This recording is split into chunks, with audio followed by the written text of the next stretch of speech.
Now you're talking F-80s.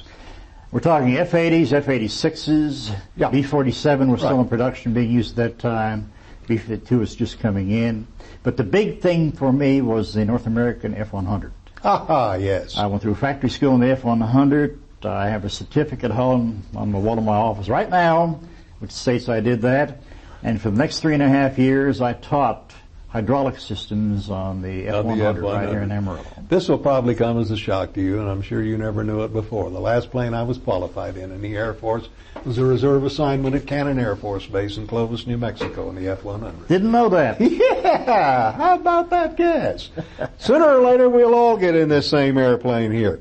Okay, when you came here, first, before we get into that, let's do a little of your schooling here. That wasn't easy in those days. Somebody couldn't walk off the street and come in and be an A&E. You had to go through an awful lot of education from a standpoint of books before you ever got into that stuff, didn't you? We went through 4 solid months of training right here in the school itself. Then I went through technical instructors school. Right. Then I went through another 3 months of factory training school on the F-100. Now, where was this? Was that here? Or was Believe it or not, they did it right here. Yeah. This was the prime F-100 A&E mechanics training for it. And North American Aviation actually sent a contingent of factory reps in here to train military and civilian A&E mechanics on that particular airplane. It was all done right here. Yeah. So I went through approximately 10 to 12 months of training before I got to actually start teaching on the aircraft itself. And that was quite extensive. You're exactly right. Yeah. And in those days, the student load out here at the base was what, 9,000? Oh gosh, yes, definitely. Because we were running 3 shifts a day, 5 days a week, around the clock. 7 phases of the A&E school on the fighter branch alone, and they had the bomber branch, and later on the missiles people were in here. And the Vietnam was now in being? It was about to come into being, yes. And the F-100 was the first bunch of planes we shipped over. That's true, it was. And that became there in what they called the in-country war. When they shipped the F-100s over, they were used trying to save when we had a unit, and it would be in the field. The only help, artillery or what have you, could be sent were the F-100s out of Tonsonhood initially, and then out of Benoit across the creek. Yeah, correct. So the 100s were the savior of the early days of that Vietnamese war. How long did you stay in the service? I went on active duty, never forget, September the 7th, 1954. Went off active duty September the 6th, 1958, and received honorable discharge in September the 6th of 1962. So I spent a full 8-year commitment in the military. I wish I had gone further, very frankly. Well, that came about with a lot of people, particularly after World War II, but you think you had trouble staying in, you should have seen them there. We're shelling them out. Speaking of 10,000 casualties, they'd get rid of 10,000 in one afternoon on a good-sized base like Amarillo if they could. Yeah, this is kind of par for the course as far as military is concerned. It's happening today. Mm-hmm. We're still having to recruit new people to come in, which we need in those grades. But for the older heads, that's it. It's out the back door, and we've got to cut down and get rid of a few of you. That was exactly right. It's either build up or cut back. That's the way the military happens to go, and you caught it at the tag end of the war, didn't you? Certainly did. And they were discharging pilots, they were discharging officers. Yeah.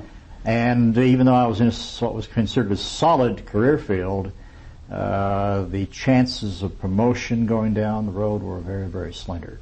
And I had a family at that time to support, so the best thing to do was get out in civilian life and get into some kind of field that would support the family. Okay, so you got out of it, but you still stayed in transportation. I stayed in transportation. I, for some reason or other that I can't remember, ended up with the Santa Fe Railroad and the traffic offices right here in Amarillo. Spent approximately 6 years there.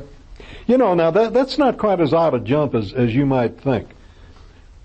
We had, in every unit that I was ever in stateside, we had an old boy that had to know exactly what size tunnels, underpasses, overpasses in the entire nation. So that we had to ship X from here to Y, one guy on that base had to know how it could be done and what transportation could be used for it, and he was always an old railroader. So it wasn't too big a stretch that you went from the Air Force to the railroad, because they had to use a lot of that. They did. I spent 6 years with Santa Fe, then went to Shamrock Oil and Gas here as assistant traffic manager. Yeah. And that was a different operation, trucking, pipeline, etc. Sure. Spent 8.5 years there, then approximately 6 years with Levi Strauss as regional transportation manager.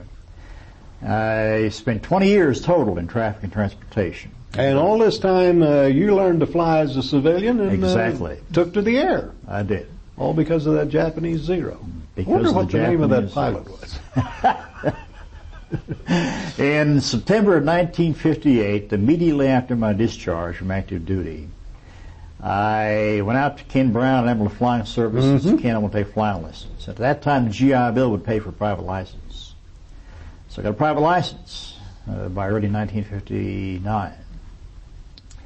Went on, and about a year and a half, 2 years later, finally got a commercial license, certified flight instructor, and flew on a part-time basis for Ken Brown and freelance like a lot of us did at that time, clear up through approximately 1983 or 84, I guess. But, quite a bit of time in, enjoyed it tremendously, but flying stayed in my system the whole time. Hey, that's really great. As a matter of fact, we're going to get him into one.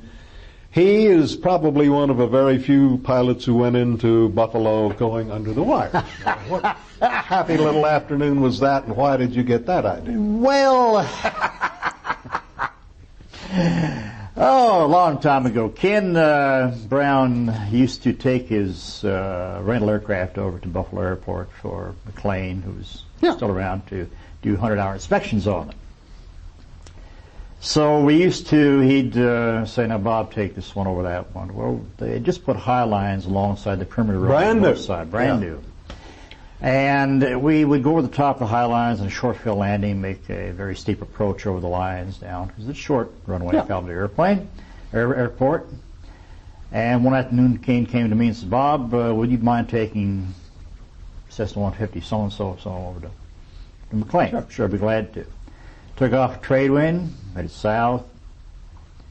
Landing, the wind was out of the south at Buffalo, or at trade wind, at Paladuro. And Bob, for some odd reason or other, decided that it might be fun to go under the wires. Of course it is. Over them. A little easier, too. Yeah. And the moment I skimmed under them, it dawned on me, with a little updraft or downdraft, I wouldn't be sitting here today talking about this. Well, I made it, as That's you why you go see. That's right. Mrs. McLean picked me up, took me back to the airport, and the moment I got there, Ken says, well, I'd like to chat with you for just a second. Sure, Ken. I'm back to my office. Did you fly under the high lines at Paladuro Airport? The dead silence for a few seconds. Yeah, I did. Don't do it again. Yes, sir. And that was it. He was right, no doubt about it. That's right. Once you get under there, you look up and say, well, we made it this time, but let's not try it anymore. One of the stupider things in my flying career. Of course. You went from there into the present business that you're in, which has nothing to do with transportation or flying. Give us a thumbnail of it, what you do. By 1978, I decided that corporate life and I didn't fit together very well. I'd had 20 years in traffic and transportation. The future really was not all that lucrative in that particular field.